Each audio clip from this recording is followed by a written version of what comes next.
Une question. Oh, oh. Alors, les Mishpatim, il a dit, c'est du costaud les Mishpatim. Hein? Ve'ele Mishpatim Shar Tassim Lifnehem. Oh, alors Hachem, à la lumière de la paracha, on va essayer de comprendre un petit peu les messages d'Hachem. Izé Rashi, il y a écrit Ve'ele, il n'y a pas écrit Ele, c'est connu, le Vav, c'est le Vav Achibour. Lorsqu'il y a E, ça vient faire une jonction. Une smichout, Ve'ele Mishpatim, Ma Arishonim Besinai, Misinai, Afelo Misinai. De même que les premières lois ont été dites au Har Sinai, hein, les 10 commandements la semaine dernière, de même les Mishpatim de cette semaine sont dits au Har Sinai. Donc on sache dans quel contexte on est. Hein, j'aime bien, je répète souvent, je l'ai dit il n'y a pas longtemps, que Amir il disait que les Mishpatim, les lois entre un homme et son prochain, c'est du feu. C'est du feu, il dit. Comme Har Sinai, le Rosh Yeshiva de Mir, Rav Nathan Zvi Finkel. Ouais, à Yeshiva de Mir. Alors Rav Nathan Zvi disait les Mishpatim c'est du feu. Hein, parce que Rashi dit, de même que Har Sinai il y avait du feu et ça a été donné là-bas, les 10 commandements, de même les Mishpatim aussi, c'était au Har Sinai. Et le Rav de Mir il disait que c'est du feu les Mishpatim. Hein, quand on sait que hein, les obligations qu'on vient chacun, Ben Adam Lachavero, et que alors déjà dans le sein du foyer, c'est les plus grandes obligations, hein. Et même Bachout, faire attention de ne pas être Poga Bacheni, c'est l'Opachout. Et dans le travail, l'honnêteté, les relations, c'est l'Opachout du tout. Maman, savoir être mévater quand il faut, savoir qu'on gagne toujours au shalom, c'est très difficile. C'est très difficile. C'est très difficile. Même avec les non-juifs, on gagne avec le shalom. Il y a un moussak de Darké Shalom. Il y a un moussak de Darké Shalom, mais après il faut. Il y a des gens, ils ne veulent pas que tu sois mévater. Dès que tu es mévater, ils veulent appeler plus. Ah voilà, il faut faire Bechorma et il faut. Et c'est pour ça qu'il faut beaucoup étudier. Vatachem, on va voir l'étude des Mishpatim, elle va nous apporter aussi. Donc Rachid dit que ça a été donné au Sinaï. Et on sait, on le dit tous les matins, comment Choukav ou Mishpatav, les Israël, Hachem il a donné Choukav ou Mishpatav, des Choukim et des Mishpatim à Israël. Lo asachel lechol goy. Il n'a pas fait ça pour les autres peuples. Ou Mishpatim balidaoum, alléluia. Il n'a pas fait connaître les Mishpatim. Alors que pourtant Mishpatim c'est loi sociale, c'est ne pas tuer, ne pas voler. Si tu as fait un dommage, tu rembourses. C'est une chose pas chaude, hein. Bon, c'est vrai qu'on a Baruch Hashem Gemara Babakama, mais Atzad Hashavé chez Bahem, comme elle dit la première Mishnah dans Babakama, chez Darkan Lazik ou Shmiratan Alecha, ve Imizik, Meshalem Tashumé Disco Bemetavaret. Il y a écrit là-bas que le Tzad Hashavé de toutes les notions de dommage que tu peux faire à ton prochain, hein, c'est que si tu as un objet ou quelque chose qui peut endommager, alors fais attention, Shmiratan Alecha, tu dois le surveiller. Et si tu as fait un dommage, tu devras payer le remboursement. Et c'est pas chaud, il n'y avait pas besoin d'arriver à Babakama. Et pourtant, David Ameler, il nous dit Mishpatim balidaoum. Les Goïm n'ont pas reçu les Mishpatim. Et Rachid nous dit, premier Rachid sur la paracha, ils ont été dits au Sinaï. Bon, alors on a dit, il y a une écouda que c'est du feu. Parce que faire attention à son prochain. Hein, comme elle dit la Mishnah, non. L'œil de noir, déjà depuis Noir, Hachem il était Metzavé à Noir et à ses enfants déjà. La Gemara dans Sanhedrin, elle apprend toutes les lachot de Noir, des parachiotes de Bereshit Noir. Et c'est vrai que la Mishnah dans Yoma, elle dit que Hachem il peut être Mochel, entre guillemets il est Mochel les fautes Ben Adam Lamakom, avec Kippour, Tchouva. Et plus, parfois, lorsque c'est nécessaire. Mais Ben Amla Chavero, Hachem, il n'est pas Mochel. Donc c'est une raison de plus pour faire attention à ça. J'ai vu le Zohar, je vais ramener au début de la paracha un Zohar qui dit Ve'ele Mishpatim, il dit Ve'ele Sidre Gilgulaya. Voici les lois des Gilgulim. Le Zohar il dit, c'est quoi Mishpatim? Les lois des Gilgulim. De la réincarnation. Vous connaissez la réincarnation? C'est quoi la réincarnation? C'est quand quelqu'un il doit 2 shekels à son prochain, d'après le Zohar. Eh bien, l'Opachout, il y en a qui reviennent pour moins que ça, pour une prouta. Le Harizal, le Raphaël Vital, il dit que le Harizal il est revenu aussi à cause d'un problème Madame Lachavero. Comme ça, il dit le Raphaël Vital que le Hari avait un problème avec Lachavero, et il est revenu à cause de ça. Donc, Bekitour, faire attention au Madame Lachavero, c'est certain que c'est du feu, mais apparemment, c'est pas que ça le point de Rashi, puisque David Ameler nous dit Les goïms n'ont pas reçu les mishpatim. Alors que quand on étudie les mishpatim, a priori ça semble logique. Tu as endommagé, tu payes, tu as volé, tu rends. C'est quand même des lois. Logique 2 fois, 4 fois. Mishpatim, 5 c'est. fois.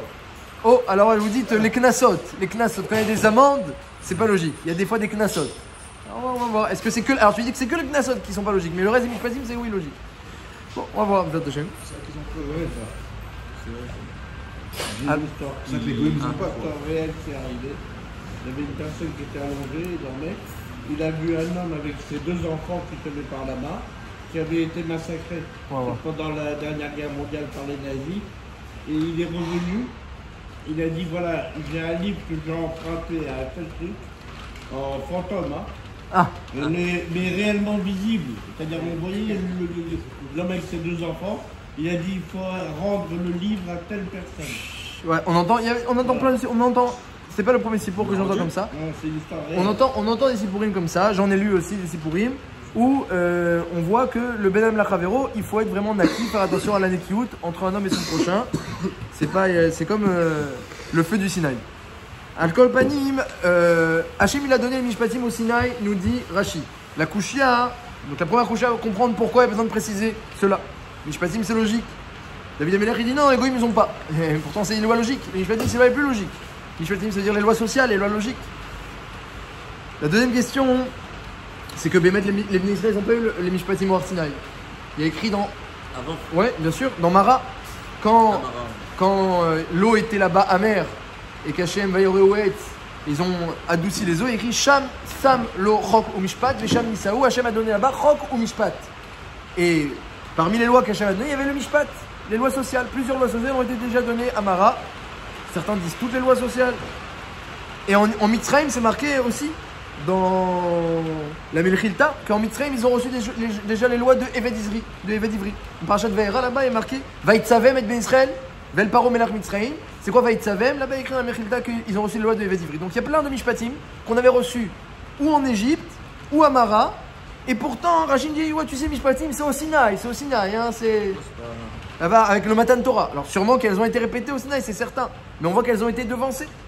Et ça, c'est un grand klal de toute façon, que derrière Etz Kadma la Torah, on sait bien que toujours Hachem, il aime bien faire devancer le social, l'humain, à la Torah. Parce que si t'es pas un bon être humain, t'as aucune chance d'être un bon tzaddik, ou un bon rave, ou un bon juif.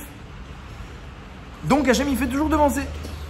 Hein, il n'a pas créé le monde, il a créé le monde 26 générations sans Torah, pour ensuite donner la Torah. C'est le premier Tana d'Eveléou qui derrière Etz Kadma la Torah. Alors, il faudra comprendre qu'est-ce qu'il veut dire Rachid du coup. Tu sais, les Mishpatim, c'est Hachem qui a donné, c'est au Sinaï. Pourtant, ils ont été déjà donnés avant. Et derrière Etz Kadma la Torah, comme il a dit, peut-être même noir, il a appliqué déjà à Mistama, les Mishpatim. Et David Ameler, il dit non, impossible. Mishpatim, Bali et Daoum, ils ne connaissent pas les goûts. Ah, il faut comprendre. Et les mitzvot aussi qui avaient été donnés avant la. Il y a ça, il y avait Paradouma, Kibouda Vahem, Shabbat, Shabbat. Nachon. Donc c'est pas contradictoire non plus. C'est pas contradictoire. Répété au Har Sinaï. C'est pas contradictoire. Là, c'est qu'est-ce que le Midrash il vient de Madgish quand il dit que les Mishpatim ils sont au Har Sinaï. Ah. C'est évident, comme toute la Torah. J'aurais pu croire que non. Mais en plus de ça, les Mishpatim, elles-mêmes, elles ont été données avant. Donc, comprends un peu quelle est la kavana du Midrash. Est-ce que les Mishpatim, c'est des lois logiques ou c'est des lois que les goïms n'ont pas? Ça a l'air un peu entre les deux. Hachem nous les donne en avance. Donc, machma que c'est logique, c'est humain, c'est Kodem la Torah.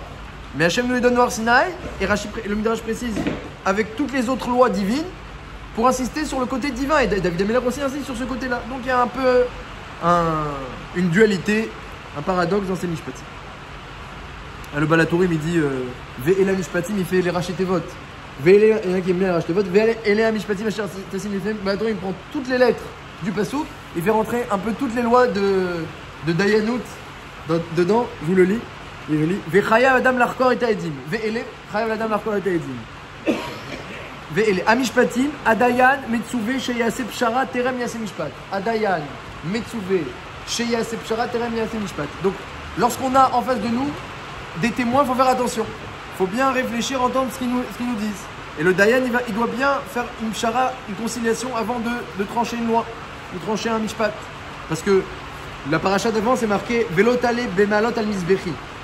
Juste avant, c'était marqué collé avec les mishpatim, le pasouk d'avant. On sait bien qu'on peut être doresh smurim, dans la Torah smurim la ad leolam.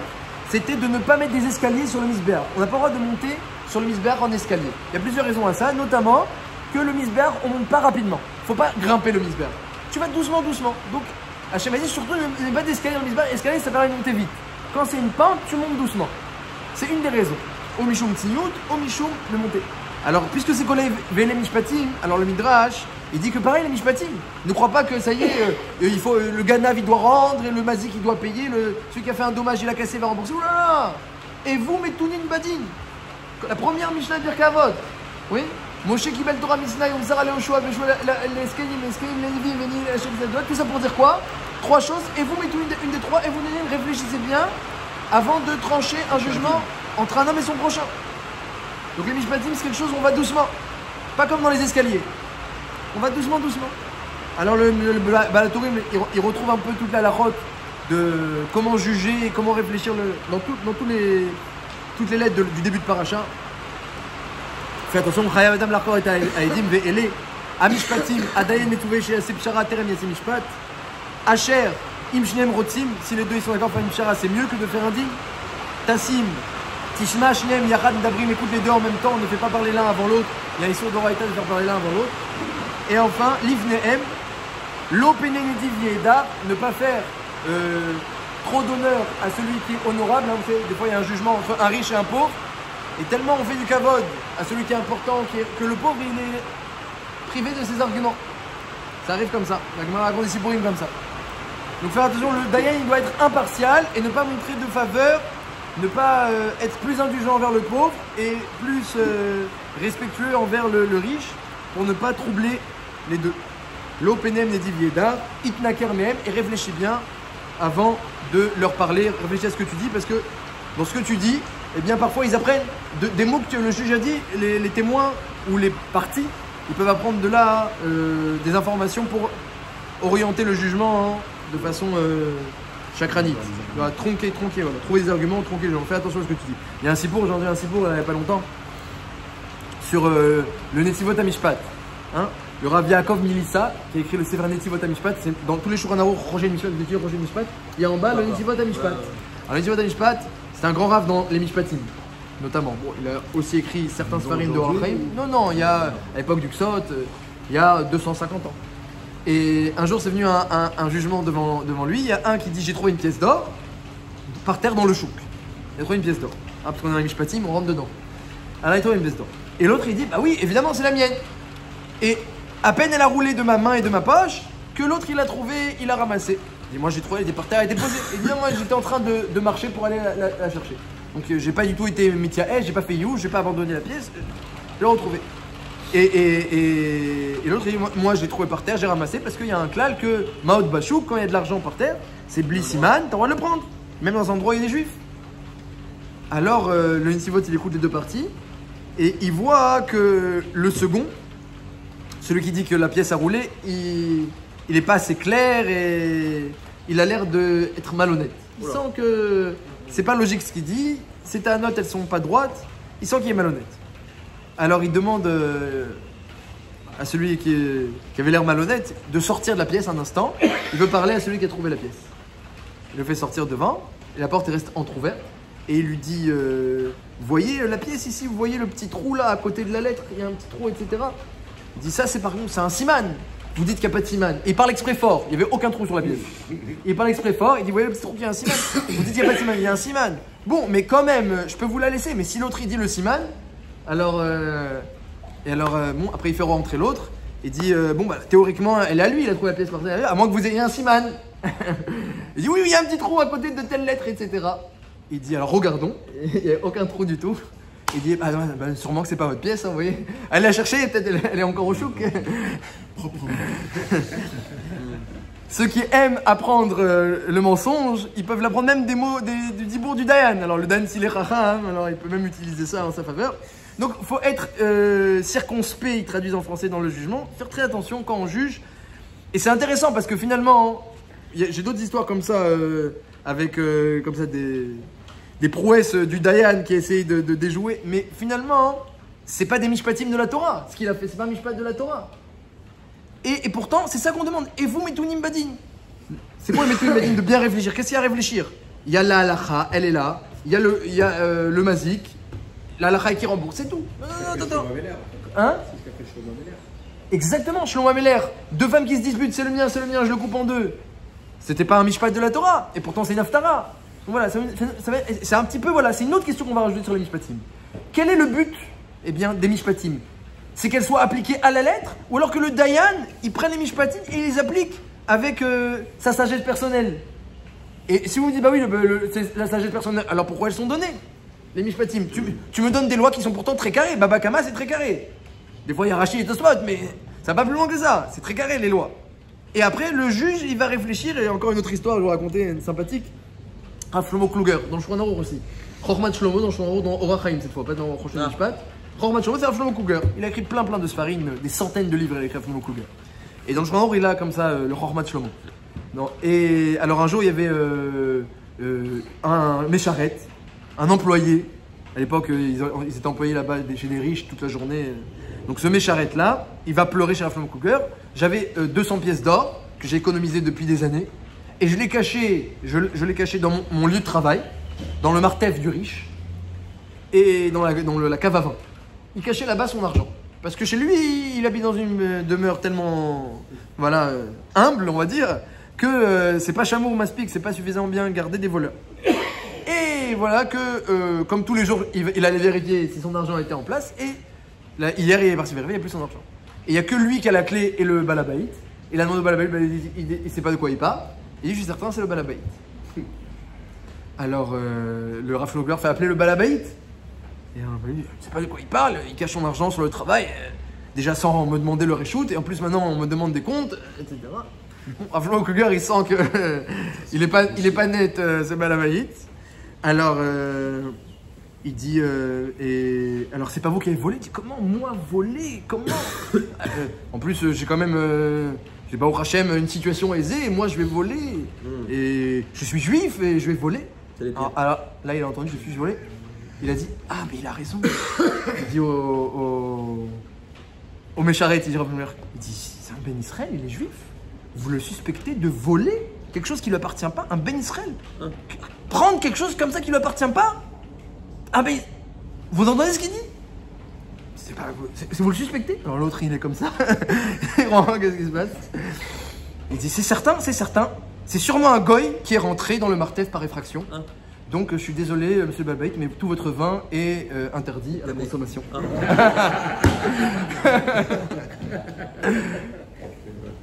Et du coup, il a dit non, je rends l'argent.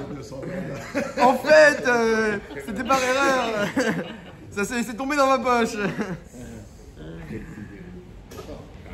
Alors voilà, c'est pas des mishpatim ça. C'est pas des mishpatim, c'est dans quel Gemara? C'est dans quel Gemara? À la limite, il a étudié à Avodah Zarah, dans la Gemara Avodah Zarah, mais c'est pas dans Bava Kama. Alors Hachem il donne des mishpatim, et après il dit mais attention, hein, réfléchissez bien avant de trancher. Ça veut dire quoi? Ça veut dire n'applique pas la loi telle qu'elle est marquée. Il faut que tu réfléchisses bien avant de trancher. Et vous mettez tout badin. Et les mishpatim, c'est collé à l'ota alou b'ma'alot amizbechi. Alors on se demande finalement si c'est des lois du Sinaï très précises et après tu nous dis de les appliquer avec de façon humaine et subtile et sage. Alors ça correspond pas trop aux lois habituelles.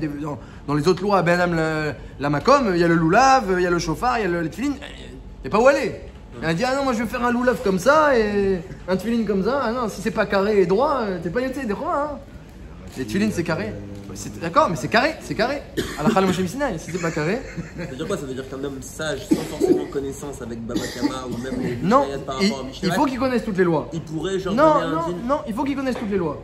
Mais une fois qu'il connaît toutes les lois, ça suffit pas. C'est le chidouche. Il faut qu'il connaisse toutes les lois. S'il connaît pas toutes les lois, il peut pas appliquer les mishpatim. Mais même s'il connaît tout, ne t'empresse pas d'appliquer la loi. Réfléchis bien.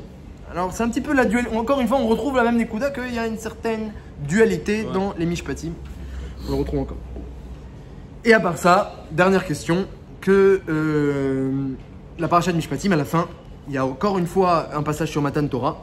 À la fin de la paracha, il y a un flashback. D'après plusieurs, c'est En Mukdam ou Moucha, Rashi ramène comme ça, que à la fin de la paracha, il y a écrit Vayomer Hashem el Moshe, allez Elai Ha'ara Yesham, je vais te donner les Luchot, et le peuple qui reste en bas, et le Hanan qui vient, et les Bnei Israël qui disent Naaseh Venishma. Donc Naaseh Venishma, c'est Parashat Mishpatim. Les scénaristes ont dit Naaseh. Cette semaine, Naaseh Venishma. Et donc il y a une partie, encore une fois, un récit de Matan Torah. Et le fameux Naaseh Venishma apparaît dans Parashat Mishpatim. Donc on peut se demander un petit peu aussi pourquoi on l'a pas mis en plein dans les 10 commandements, en plein dans Yitro. On attend que d'abord de dire toutes les Mishpatim, et après Naaseh Venishma. En Mukdam Ura Torah, on sait que la Torah n'a pas de chronologie, mais ça ne veut pas dire qu'il n'y a pas une raison au manque de chronologie. On essaiera de comprendre aussi. Puis Naaseh Venishma, 2 couronnes, ils ont fait devancer le Naaseh au Nishma. Ils ont reçu 2 couronnes. Si la force, c'est parce qu'ils ont fait devancer Migila Razé qui a dit l'Agmar dans Shabbat d'Afpechet, qui a dit à mes enfants ce secret de faire devancer le Naaseh au Nishma, le secret des Malachim. Alors si c'est ça le secret, alors ils ont dû recevoir une couronne. Non, ils ont reçu une couronne pour le Naaseh, une couronne pour le Nishma. C'est une question célèbre. Pourquoi 2 couronnes? Si la force des Bnei Israël doit fait devancer, ça fait. Ils ont dû avoir une couronne pour l'inversion. Une question connue. Alors, le Rambam, dans Shmona Prakim Perek Vav, il rapporte que les philosophes ont été recréés, ont réfléchi. Comment, eh bien, où va-t-on trouver l'homme Shalem, l'homme parfait, l'homme élevé? Ils ont cherché les philosophes. Est-ce qu'on va le trouver chez le Kovesh ou chez le Chassid? Le Chassid et le Kovesh, c'est qui? C'est 2 sortes de tzadikim. Les deux, c'est des tzadikim. Ouais, Kovesh. C'est quelqu'un il a un Yetzirara, ouais, d'être voilà, de voler, de prendre, d'être mesquin. Et il se renforce, et ben sauf, il est yachar, il est droit. Il applique la justice, il applique la droiture, il ne vole pas, et il ne dit pas du mal. Il se comporte avec droiture, à l'aider avec sa force de glisha. Et l'autre, c'est le chassid. Le chassid, il est moès, il déteste, dit le Rambam, tout ce qui est le vol et le manque de droiture, et le mensonge. Ishtam, il ne peut pas dire une chose qui n'est pas strictement vraie. Taureau Kebaro, ce que tu as à l'extérieur, tu vois son intérieur. Ça, c'est le chassid. Alors, le chassid, il est beaucoup plus grand, ils ont dit certains philosophes, parce qu'il est éloigné du mal. Et d'autres vont dire, le kovesh est beaucoup plus grand, parce qu'il est tout le temps en train d'être oved sur lui-même. Alors, le Rambam, il est venu, il a dit les deux sont vrais, juste ça dépend des lois. Est-ce que ce sont des lois Ben Adam le Makom ou Ben Adam la Chavero? Quand c'est des lois Ben Adam la Makom, qui ne sont pas forcément logiques, c'est-à-dire que beaucoup, il a mis des décrets, les choses sont interdites. Alors, ne dis pas, j'aime pas cette viande que mangent les goïms, cette viande tamée. J'aime pas le chazir et Iafshi, cette avéra-là, les harayot, etc. Ne dis pas. Et là, Afshi, reconnais que ça peut être bien, ça peut être un plaisir, une ta'ava. Mais je ne m'en éloigne parce qu'Hachem a été gozer. Comme ça, elle dit la Gemara. Donc, quand c'est des lois Ben Adam la Makom, où il y a un penchant pour la loi, pour la avéra, eh bien, Kovesh, il faut être fort. Et au contraire, Kol Hagadol Mechavero, Yitro Gadol Memeno. Si Hachem te donne des grands nisyonotes dans les lois Ben Adam la Makom, c'est certainement parce que tu es une mahala supérieure. Kol Hagadol Mechavero, Yitro Gadol Memeno. Celui qui est grand, eh bien, il a des nisyonotes plus grands. Et ça, c'est dans le Ben Adam la Makom, dans les lois illogiques, dans les xérot d'Hachem. Mais quand c'est des lois Ben Adam la Chavero, la droiture, la justice, penser du bien sur l'autre. T'as des gens, ils n'ont même pas envie de dire du lachon hara. Ils peuvent pas penser du mal, l'ichlal. Des gens comme ça qui sont profondément bons, profondément gentils, qui ne penseraient pas du mal. Mais attention, pas non plus des gens naïfs. Mais pourquoi je vais juger négativement? Voilà comment il a pensé, voilà comment il a agi, voilà les circonstances atténuantes. Et réfléchit comme ça avec rachamim. Et avec droiture. Betzedek tishpot amitecha. C'est marqué, Betzedek tishpot amitecha, c'est que si c'est quelqu'un qui est en face de toi, qui est tout le temps, il dit le Prophet Chaim, Omed, dans le mauvais chemin, quelqu'un qui est profondément rachat et tout le temps Omed sur le mauvais chemin, alors Betzedek, pour lui, le juger avec droiture, c'est le rendre coupable. Faut pas se tromper, faut pas être naïf. Si tout le temps il fait des avérotes, tout le temps il fait... Alors lui, fais attention à lui, tu sais comment il se comporte lui.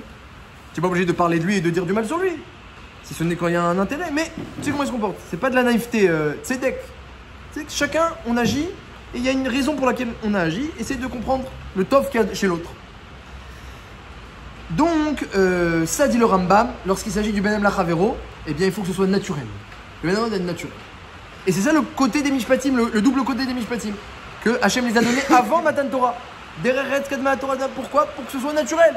Depuis l'Égypte, il y a eu certains Mishpatim qui ont donné, dit la Mechilta. Amara, encore un complément de Mishpatim, Sam Chanko Mishpat. ils ont eu encore des Mishpatim. Et après, on a tout répété à Matan Torah, certes, mais les années avant. Parce que l'homme, il doit comprendre que les Mishpatim, il faut que ce soit naturel. Hein, le Raphaïm de Brisk, il disait sur les Mishpatim, il disait les Mishpatim, c'est complètement logique. Hein, t'as endommagé, tu rembourses, t'as volé, tu rends. C'est tout à fait logique. Il y a des fois des petites pratiques qui sont pas logiques, on va peut-être en parler, mais il y a des knassot ou des petites pratiques qui sont pas logiques, mais en gros c'est logique les Mishpatim. Et il dit le Raphaïm de Brisk, il dit pourquoi c'est logique les Mishpatim, pourquoi c'est naturel. Il disait, c'est pas contradictoire avec le fait qu'elles sont marquées dans la Torah et qu'elles ont été données au Sinaï. C'est pas contradictoire.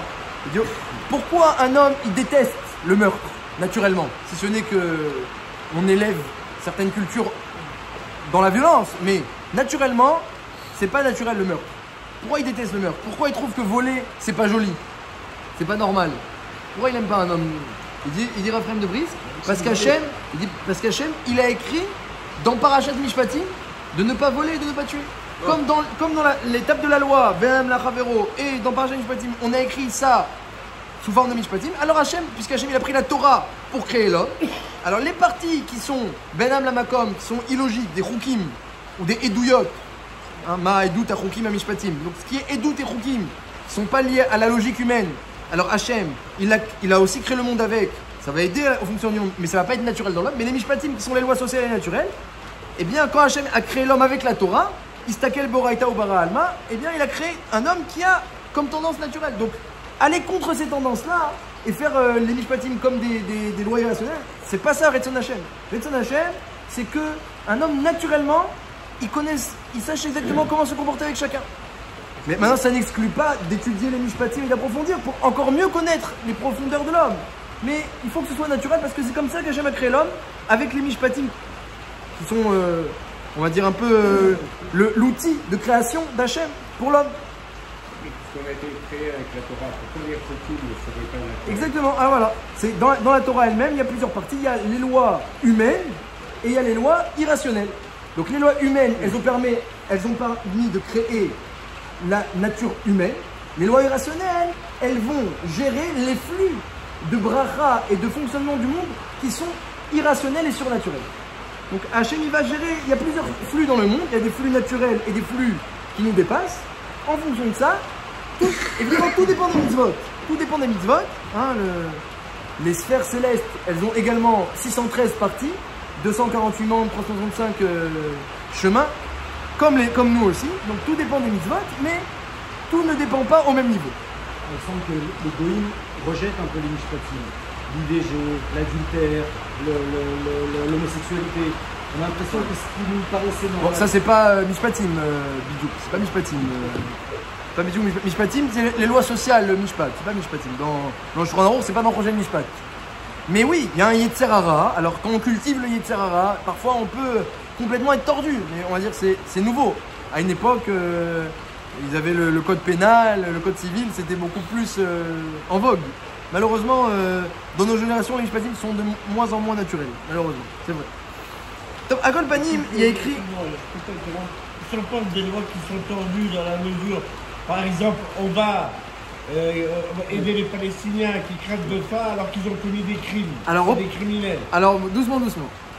Commençons par l'échélote du Chiot, et après, si on arrive à l'actualité.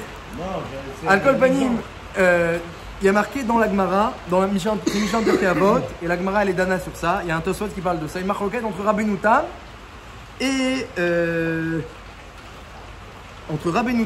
et un autre Bala Tosfot, dont j'ai oublié le nom. Je ne sais pas s'il est mentionné là-bas. Il y a deux Tosfotim qui discutent sur la Mishnah dans Pirkei Avot. Il y a fait Torah im derech eretz.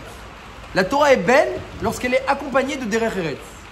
Chez derech shneim et shakachat avon, grâce aux deux, on s'éloigne de la faute.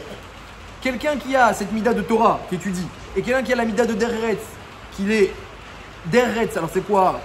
C'est la vie sociale, on va pouvoir appeler ça la vie sociale, toutes sortes d'obligations sociales.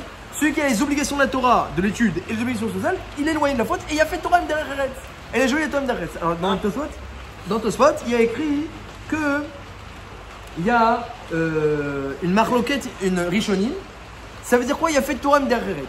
Est-ce que ça veut dire la Torah est belle lorsqu'elle est accompagnée de derech eretz, il y a fait Torah derech eretz, ou il y en a qui disent dans les Tosfotim, il y a une Shita, que il y a fait Torah derech eretz, ça veut dire le derech eretz est beau lorsqu'il est accompagné de la Torah.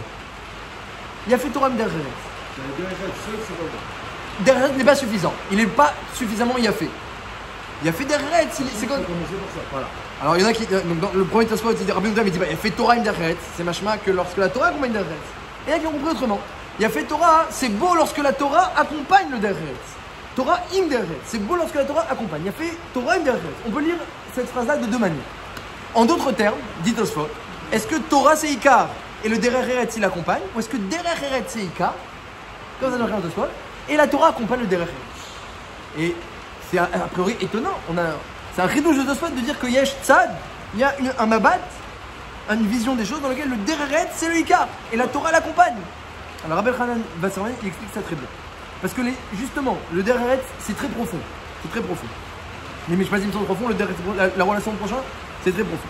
Il explique déjà à Rabbi Hanan quand on dit Dereret, il s'agit de quoi? Il s'agit des Midot Tovot, des obligations envers son prochain, de savoir comment parler à l'autre, comment apaiser l'autre, qu'est-ce qu'il faut dire et qu'est-ce qu'il ne faut pas dire. Il faut beaucoup de chorma, il faut beaucoup de sagesse. Comme on l'a vu dans plusieurs histoires qu'on a racontées d'un juge qui a su trancher comme il fallait et faire la part des choses sans forcément utiliser les lois de la Torah. Mais c'est pas forcément dans les cas de justice, même au sein de la maison ou avec son prochain. Des fois on fait plein d'erreurs dans la relation à l'autre parce qu'on manque de chorma, on manque de sagesse. Il a fait des Dereret, c'est dire Rabbi Hanan Vasserman. Comment on peut comprendre que Dereret c'est le Ikar? Ça veut dire que, comme elle dit la Gemara, comme elle dit Rava, Tachlit Torah Tshuva Masim Tovim. Le but de la Torah, c'est Tshuva Masim Tovim.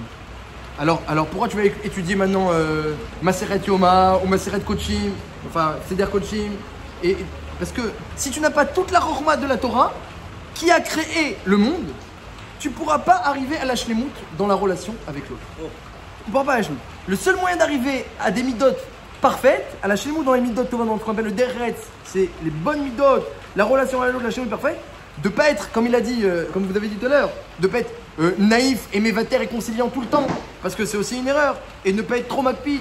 Il faut une chorma, et souvent dans les questions comme ça, lorsqu'il y a une sheila entre un homme et son prochain, et qu'il n'y a pas de Shulchan Aruch ou de Pasouk, et bien souvent on va voir Raphaël Kanevski quand il était là, ou Rav Gershon Edelstein quand il était là, les Gdolei Israël pour des questions humaines, on a la plupart du temps. Quelle question poser à Raphaël Kanevski? Est-ce que je fais cette affaire? Est-ce que on entend moi j'en ai ici pour mais est-ce qu'il reste marié? Est-ce qu'il reste pas marié? Des questions humaines où la halakha elle n'a pas tranché, elle n'a pas parlé de ce cas-là précisément.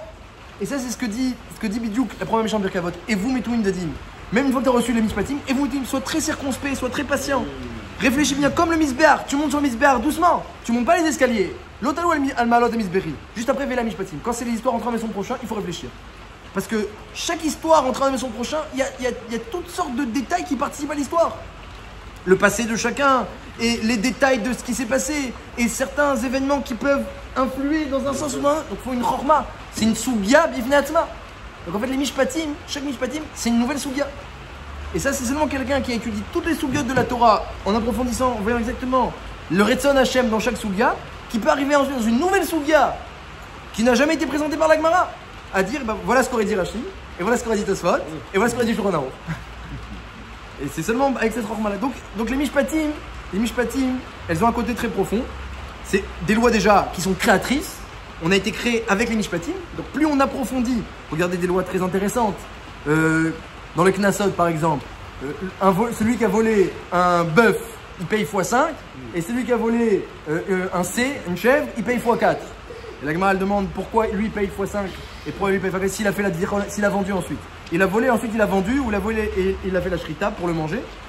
Alors la Gemara elle dit qu'il y a un knas spécial, puisque Shana Bachet, non seulement il a volé, mais ensuite il a vendu, donc il veut profiter de son vol. Ça s'appelle Shana Bachet, il réitère dans son vol. Quelqu'un qui réitère dans son vol, la Torah prévu une amende spéciale, x4 ou x5. La Torah elle demande 3 x 5, 3 x 4. Il y a plusieurs réponses dans la Gemara, la réponse connue, c'est que quand il vole une chèvre, il la porte sur les épaules, alors il se fait honte, alors on lui enlève un. Mais une autre réponse dans la Gemara, c'est moins connue, que quand il prend un bœuf, un shor, qui laboure le terrain, il le vole à son propriétaire, et ensuite il lui fait la shrita pour le manger, il est mezalzel bekoach avoda, dit la Gemara. Mezalzel. Un shor, il peut travailler. Un ez, un c, les moutons ne travaillent pas. Ils donnent la laine, ils donnent du lait, mais ils ne travaillent pas. Ils ne travaillent pas la terre. Le shor, il tire la charrue, il travaille la terre. Ce ganave-là, non seulement il vole, mais regarde comment il est mezalzel dans la avoda, dans le travail. Ça, il faut un knas spécial pour ça. Donc il paiera x5. Comme ça, la Gemara dit. Même plus que Donc- ça, quand même. Donc il y a une profondeur dans les Mishpatim, c'est certain. Chaque loi, il y a plein de fois la Gemara, plein de fois, elle dit Chidushu Sheritcha Torah. Même dans les Mishpatim, on voit ça. Chidushu Sheritcha Torah. Quand il y a 2 contre 2, 2 témoins contre 2 témoins, comment on tranche? Trait ou trait, on peut rien faire. On est Bessafek. Quand il y a 2 qui viennent et qui disent vous étiez avec nous, Imanu et Etem, c'est Mézimim. Et les témoins sont les Omémim. Alors à ce moment-là, on croit les deuxièmes et on croit pas les premiers. Alors pour autant, c'est 2 contre 2. Quand tu as 2 témoins qui disent on a vu un meurtre, Mézimim, c'est ceux qui viennent et qui disent vous étiez avec nous. À ce moment-là, c'est les autres, ceux qui ont été confondus. Les confondus. Et pourtant, c'est 2 contre 2. Ils disent non, on n'était pas avec nous. On n'était pas avec vous. Mais si, vous étiez avec nous. La Torah dit on croit les deuxièmes. Donc, il y a plein de fois. Et la Gemara dit Chidushu. Qui aurait pu dire qu'on croit les deuxièmes plutôt que les premiers? C'est aussi 2 contre 2. Chidushu. Et il y a- Aïn Tachat Aïn, ils disent que c'est pas Aïn réellement. Oula, il y a 8 manières de prouver dans la Gemara dans Bava que c'est pas Aïn réellement. Mais la Torah a marqué, pour plusieurs raisons, l'a marqué comme ça. Donc, Al Kolpanim et Mishpatim, ce sont des lois profondes. Et comme l'être humain qui est profond aussi, et c'est pas étonnant que les deux soient profonds, parce que les Mishpatim ont créé l'être humain. Avec son côté humain et Mishpat, et son côté droit. Il y a un côté droit dans l'homme. Il y a un Yitzhara aussi, mais il y a un côté droit profond dans l'homme. C'est pour ça qu'on n'aime pas le meurtre, on n'aime pas le vol, on n'aime pas tout.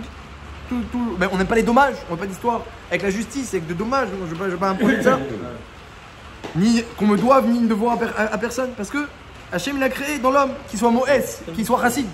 Mais ça peut rester superficiel. Et après, il peut faire plein d'erreurs. Du lachon hara, vexation, parfois du vol. Par manque de droiture, il va finir par voler. Pas tel quel prendre quelque chose qui ne lui appartient pas, mais on va dire gagner malhonnêtement son pain. Alors à ce moment-là, c'est obligé de faire un collège Roger Mishpat comme vous avez fait. Enbrera, hein. J'espère que vous êtes tous au collège Roger Mishpat de la Choule. Parce que c'est obligé d'approfondir les Mishpatim, d'étudier bien les lois de Shomrim, Arba Shomrim, et la Shmira de l'argent de l'autre, et tous les pratédinim. C'est que comme ça qu'on peut arriver à approfondir, pas seulement la Torah, approfondir soi-même sa droiture qui est au fond de nous. En fait, tu veux ressentir la droiture qui est au fond de toi quand tu étudies les Mishpatim, c'est une étude de l'humanité, c'est une étude de l'homme. Et ça, on va finir avec ça, c'est la grandeur de Naaseh Venishma. C'est pour ça que c'est pas étonnant que c'est dans cette paracha-là. Naaseh Venishma. C'est écrit là, c'est méchant. Dans la paracha de cette semaine, il y a écrit Naaseh Venishma. Pourquoi les Bnei Israël, ils ont fait passer Naaseh avant Nishma? Naaseh Venishma. Naaseh, ça veut dire on fait sans comprendre. Naaseh, on fait avant de comprendre. Et ensuite Nishma. Alors on a dit déjà ils ont reçu 2 couronnes, alors qu'il y avait une seule inversion. Alors c'est sûrement qu'il y a une couronne pour le Naaseh, une couronne pour le Nishma, comme ça c'est la Gemara a l'air de dire. Alors quel est le point de ce secret là de Naaseh Venishma? C'est que Naaseh, c'est de comprendre que il faut savoir déjà être un bonhomme avant même d'arriver à la Torah, au Nishma. Nishma c'est l'étude. Nishma on va comprendre, on va entendre, c'est comment par l'étude. Et Naaseh ça devance. Donc Naaseh, le but déjà, ce qui devance, parce qu'il faut être d'abord un bon être humain, et ce qui est aussi le but, Tarlik Torah, Tshuva Masitoim, c'est le Naaseh. Donc les Israéliens ont dit déjà, on commence par le but. Parce que si quelqu'un, il va réfléchir à chaque fois qu'il doit agir, il agira jamais. L'homme, il doit agir avec Messirut. Il faut être zariz, il faut être empressé lorsqu'il faut... De se tromper. Voilà, il faut agir, je n'ai pas dit ça, mais ça veut dire non, mon Roger Jiva disait tu réfléchis bien avant, tu réfléchis bien, mais une fois que tu as compris ce qu'il faut faire, tu fonces. Ça ne dit pas de ne pas réfléchir, tu réfléchis bien, mais une fois que tu as compris, tu fonces. Les Bnei Israël, ils ont dit Naaseh, même si on ne comprend pas, Hachem il a dit que c'est bien, on fonce. Si Hachem il a dit que c'est bien, on fonce. Naaseh. Ça veut dire que s'il n'y a pas cette prina-là de Dereret, Naaseh c'est un petit peu comme Dereret Kadma la Torah. C'est que d'abord on va faire, d'abord on va appliquer, d'abord on va bien se comporter. Après même, avant même de réfléchir, pourquoi, comment, les raisons, pas les raisons. Après, Nishma, une fois que tu te seras habitué aux lois de la Torah, ce sera pour toi naturel la droiture, la justice, sans même réfléchir au halachot. Quand tu vas étudier, tu vas beaucoup mieux comprendre. Les gens qui, à la base, ils ont un problème d'honnêteté et de droiture, lorsqu'ils arrivent au Mishpatim, ils comprennent pas, ils sont bloqués. Ils peuvent même pas arriver à Teshuot, ils sont bloqués tout de suite. C'est quelqu'un qui est un bonhomme, il comprend naturellement. Déjà toutes les chitotes et tous les dadim et toutes les svarot, il comprend. Évidemment, je comprends ce stade-là, je comprends ce stade-là. Parce qu'il a un fond droit. Donc déjà, Naaseh, ils disent, Naaseh, c'est quoi? On ne pourra pas accéder à la compréhension si on n'a pas d'abord fait devancer ce Derech Eretz là, ce Naaseh, que Hachem il a donné déjà depuis l'Égypte certaines lois, on les applique, même si on n'a pas compris le fond des lois. Quand une fois qu'elles seront naturelles, tu peux arriver au Har Sinaï, au Nishma. Quand tu vas arriver au Nishma, tu vas étudier Mamash une profondeur divine de toutes ces lois mishpat, de toutes ces lois naturelles, de toutes ces lois sociales, une profondeur divine. Ça te permettra ensuite de revenir au Naaseh et de l'appliquer encore mieux. Ce qui te permettra de comprendre encore mieux les lois En fait, Naaseh Venishma, c'est comme ça, c'est un cercle vertueux. Tu vas en montant. Mais s'il y avait Nishma et Naaseh d'abord, alors non, ce serait au contraire. Ce serait une piste glissante. D'abord, je comprends, après j'applique. Donc, qu'est-ce que tu vas comprendre et qu'est-ce que tu vas appliquer? Donc, ça, c'est la grandeur du Naaseh. Et d'après, on parle ça de Mishpatim. Lorsqu'on parle du Benem Lachavero, il faut savoir Naaseh Venishma. Même si on n'a pas trop compris, Naaseh. D'abord, on est droit, d'abord, on est juste, d'abord, on est un bonhomme. Et ensuite, on arrivera à la compréhension de la Torah.